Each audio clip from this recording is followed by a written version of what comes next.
Halo Sobat Koi Nusantara, kembali lagi dengan Sis Agro di channel YouTube Agro Koi Farm. Gimana nih kabarnya? Semoga Sobat Koi dan ikan koinya selalu sehat ya. Kali ini Sis Agro akan membahas salah satu topik yang paling penting bagi pecinta koi nih. Hayo, ada yang bisa nebak nggak? Ya, Sis Agro mau bahas tentang cara membuat air kolam menjadi sebening kristal. Selain memiliki koi dan kolam yang cantik, air kolam yang jernih juga menjadi idaman nih bagi penghobi koi. Mau tahu nggak sih bagaimana cara agar kolam koi tetap bening? Yuk simak video ini sampai habis. Di alam bebas, kejernihan air kolam dipengaruhi oleh berbagai faktor abiotik dan juga biotik. Dalam beberapa kasus, kolam yang keruh tidak selalu berarti tidak sehat loh. Bisa jadi hal ini disebabkan oleh sedimen dasar yang terganggu. Namun, kolam alam yang jernih dapat ditemukan di sistem lahan yang basah dan juga murni, di mana terdapat keseimbangan ekologi dan kondisi lingkungan yang optimal. Lalu, apa sih yang membuat air kolam koi tidak jernih? Untuk memahami dengan tepat apa yang dibutuhkan kolam agar airnya tetap jernih, penting untuk membahas penyebab mengapa air menjadi keruh. Perlu diingat ya bahwa perubahan warna atau berkurangnya kejernihan air tidak selalu berarti masalah loh. Bahkan hal ini sering terjadi pada kolam ikan yang baru saja jadi. Seringkali kolam buatan perlu mature sebelum bisa menghasilkan air yang jernih tanpa harus sering mengganti air. Kejernihan air merupakan hasil interaksi kompleks antara berbagai elemen, termasuk komponen tidak hidup seperti sedimen dasar dan bahan organik, penghuni hidup seperti ikan, detritivora dan bakteri, serta faktor fisik seperti arus dan paparan sinar matahari. Air kolam yang keruh pasti mengganggu estetika kolam koi kan? Dalam kondisi kolam yang sangat keruh, koi dapat mengalami berbagai masalah kesehatan. Sedimen yang tersuspensi dapat menghalangi mereka untuk bernafas dengan baik, mencari makanan, dan berenang tidak leluasa. Lebih buruknya lagi, pertumbuhan alga dapat menyebabkan kekurangan oksigen bagi koi dan mengurangi daya tahan mereka terhadap penyakit. Oleh karena itu, penting untuk mengidentifikasi sumber masalah kekeruhan dengan cepat atau upaya mencegahnya sejak awal. Untuk mengatasi hal tersebut, berikut adalah cara menjernihkan air kolam koi yang perlu diketahui. 1. Gunakan alat filtrasi berkualitas tinggi, skimmer, dan biofilter. Untuk menjaga air kolam koi tetap jernih dan bersih, sangat penting untuk menggunakan alat filtrasi berkualitas tinggi seperti skimmer dan biofilter. Skimmer berfungsi untuk mengangkat kotoran dan sisa-sisa daun yang mengapung di permukaan air. Dengan menghilangkan kotoran ini secara rutin, kamu bisa mencegah terjadinya penumpukan bahan organik yang dapat menyebabkan air kolam menjadi keruh dan tidak sedap dipandang. Skimmer juga membantu mengurangi kemungkinan munculnya alga, karena alga cenderung tumbuh di lingkungan yang kaya akan bahan organik. Jadi, skimmer sangat membantu dalam menjaga kebersihan air dari permulaan. Sementara itu, biofilter memiliki peran yang tidak kalah penting loh. Biofilter bekerja dengan menyaring partikel-partikel kecil dan mengolah bahan organik di dalam kolam. Proses ini melibatkan bakteri baik yang hidup di media filter dan membantu mengurangi zat-zat berbahaya seperti amonia dan nitrit yang dapat mengganggu kesehatan ikan koi. Dengan adanya biofilter, kualitas air kolam akan semakin membaik dan koimu bisa hidup dalam kondisi yang lebih sehat. Kombinasi dari kedua alat ini, skimmer untuk mengangkat kotoran dari permukaan dan biofilter untuk menyaring bahan organik dan racun, akan menciptakan lingkungan yang ideal bagi koi kamu. Air yang bersih dan jernih bukan hanya baik untuk kesehatan ikan koi saja, tetapi juga membuat tampilan kolammu jadi semakin menarik. Jadi pastikan untuk menginvestasikan pada alat filtrasi berkualitas tinggi ya, agar kolam koi kamu selalu dalam kondisi baik. 2. Tambahkan aerator untuk sirkulasi.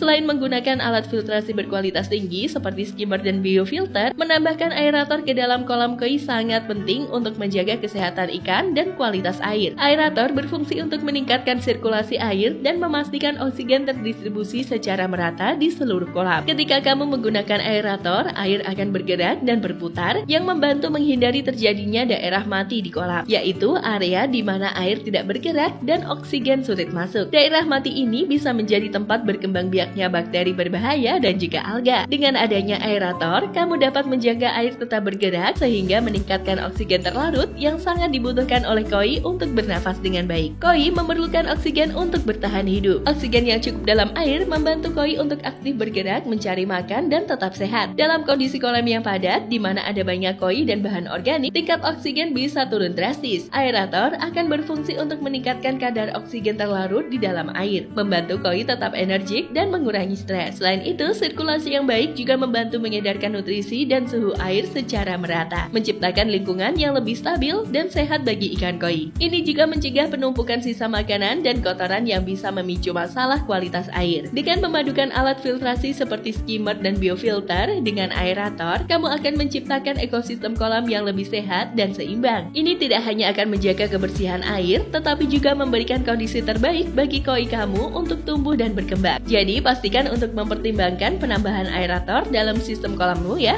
3. Pantau kepadatan kolam koi dan pemberian pakan. Kepadatan kolam koi merujuk pada jumlah ikan yang ada pada kolam dibandingkan dengan ukuran kolam itu sendiri. Jika kepadatan terlalu tinggi, akan ada persaingan yang ketat di antara koi untuk mendapatkan oksigen dan makanan yang dapat menyebabkan stres pada ikan. Stres yang berkepanjangan dapat membuat koi lebih rentan terhadap penyakit dan bahkan mempengaruhi pertumbuhan mereka. Sebagai aturan umum, pastikan untuk memberikan cukup ruang bagi koi agar mereka bisa berenang dengan bebas dan merasa nyaman. Sebaiknya kamu bisa menghitung sekitar 1 koi untuk setiap 100 hingga 200 liter air, tergantung pada ukuran ikan dan sistem filtrasi yang digunakan. Selain itu, pemberian pakan juga merupakan aspek yang sangat penting loh. Pemberian pakan yang tepat dalam jumlah yang sesuai dapat membantu menjaga kesehatan koi dan juga kualitas air. Pakan yang berlebihan tidak hanya berisiko menyebabkan kelebihan nutrisi dalam air, tetapi juga bisa meningkatkan kadar amonia dan nitrit yang berbahaya bagi ikan koi. Pakan yang tidak dimakan akan mengendap di dasar kolam, menyebabkan kotoran dan sisa makanan menumpuk, yang pada gilirannya dapat merusak kejernihan air. Untuk menghindari masalah ini, pastikan untuk memberi pakan koi dalam jumlah yang tepat, cukup untuk dimakan dalam waktu 5 hingga 10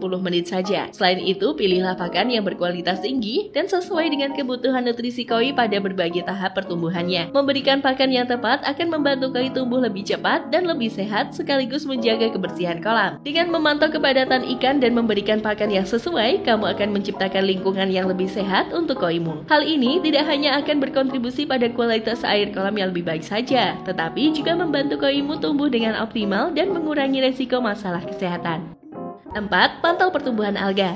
Alga adalah bagian alami dari ekosistem kolam, tetapi pertumbuhannya yang berlebihan dapat menjadi masalah serius bagi kesehatan ikan dan juga kualitas air. Alga tumbuh subur di lingkungan yang kaya nutrisi, terutama nitrat dan fosfat, yang sering berasal dari sisa pakan koi, kotoran koi, dan juga bahan organik yang terurai. Jika tidak diatur, pertumbuhan alga yang berlebihan dapat menyebabkan beberapa masalah loh. Misalnya, alga hijau dapat membuat air kolam menjadi keruh, sehingga mengurangi kejernihan dan menghalangi sinar matahari yang dibutuhkan tanaman air untuk fotosintesis. Selain itu, saat alga mati dan terurai, proses ini dapat mempengaruhi kadar oksigen di dalam air yang berbahaya bagi ikan koi. Salah satu tanda awal pertumbuhan alga yang berlebihan adalah air kolam yang mulai berubah warna menjadi hijau atau coklat. Selain itu, jika kamu melihat lapisan tipis alga di permukaan air atau di dinding kolam, ini bisa menjadi indikasi bahwa kamu perlu mengambil tindakan. Untuk mengendalikan pertumbuhan alga, kamu bisa melakukan beberapa langkah. Pertama, kurangi jumlah pakan yang diberikan dan pastikan tidak ada sisa makanan yang mengendap di dasar kolam. Selain itu, gunakan tanaman air seperti lotus atau tanaman air lainnya yang dapat membantu menyerap nutrisi dari air dan bersaing dengan alga. Memantau pertumbuhan alga secara rutin sangat penting. Jika kamu melihat tanda-tanda pertumbuhan yang tidak sehat, segeralah lakukan tindakan untuk menyeimbangkan ekosistem kolam. Dengan menjaga pertumbuhan alga dalam batas yang wajar, kamu akan membantu memastikan bahwa koi kamu dapat hidup dalam lingkungan yang bersih dan juga sehat. Jadi, selalu luangkan waktu untuk memeriksa keadaan kolam kamu ya, dan jangan ragu untuk mengambil tindakan jika diperlukan.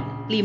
Tambahkan biang bakteri. Salah satu cara efektif untuk menjaga kualitas air dan kesehatan ikan koi adalah dengan menambahkan biang bakteri baik ke dalam kolam. Bakteri baik ini yang sering disebut sebagai probiotik berperan penting dalam menciptakan ekosistem kolam yang seimbang dan sehat. Biang bakteri baik membantu menguraikan bahan organik yang terakumulasi di dalam kolam, seperti sisa pakan ikan, kotoran koi, dan dedaunan yang rontok. Dengan mengurai bahan-bahan ini, bakteri baik membantu mengurangi jumlah amonia dan nitrit di dalam air. Dua zat ini sangat beracun bagi ikan koi jika terakumulasi dalam jumlah yang besar. Proses ini juga meningkatkan kadar oksigen terlarut di dalam air yang sangat dibutuhkan oleh koi untuk bernafas. Penggunaan bakteri baik sangat efektif, terutama pada kolam baru yang sedang dalam tahap pematangan. Pada kolam baru, kadar amonia seringkali tinggi karena jumlah ikan yang banyak dan bahan organik yang terurai. Dengan menambahkan biang bakteri baik, kamu dapat mempercepat proses sirkulasi nitrogen, di mana bakteri mengubah amonia menjadi menjadi nitrit dan kemudian menjadi nitrat yang lebih aman untuk ikan koi. Selain itu, biang bakteri baik juga membantu menjaga keseimbangan pH air kolam, mencegah fluktuasi yang dapat menyebabkan stres pada koi. Keseimbangan pH yang stabil sangat penting untuk kesehatan ikan, karena pH yang terlalu tinggi atau terlalu rendah dapat mempengaruhi kemampuan koi untuk menyerap oksigen dan juga nutrisi. Untuk menggunakan biang bakteri baik, cukup tambahkan produk yang mengandung kultur bakteri yang direkomendasikan sesuai dengan petunjuk pada kemasan. Lakukan ini secara rutin, terutama setelah mengganti air atau ketika kamu merasakan kualitas air sudah mulai menurun. Dengan menjaga jumlah bakteri dengan baik dalam kolam, kamu akan menciptakan lingkungan yang bersih dan sehat bagi ikan koi. Jadi jangan ragu untuk memasukkan biang bakteri baik dalam perawatan kolam koi kamu ya. Ini adalah langkah sederhana namun efektif untuk menjaga kualitas air, mendukung kesehatan koi, dan memastikan ekosistem kolam tetap seimbang dan juga berfungsi dengan baik.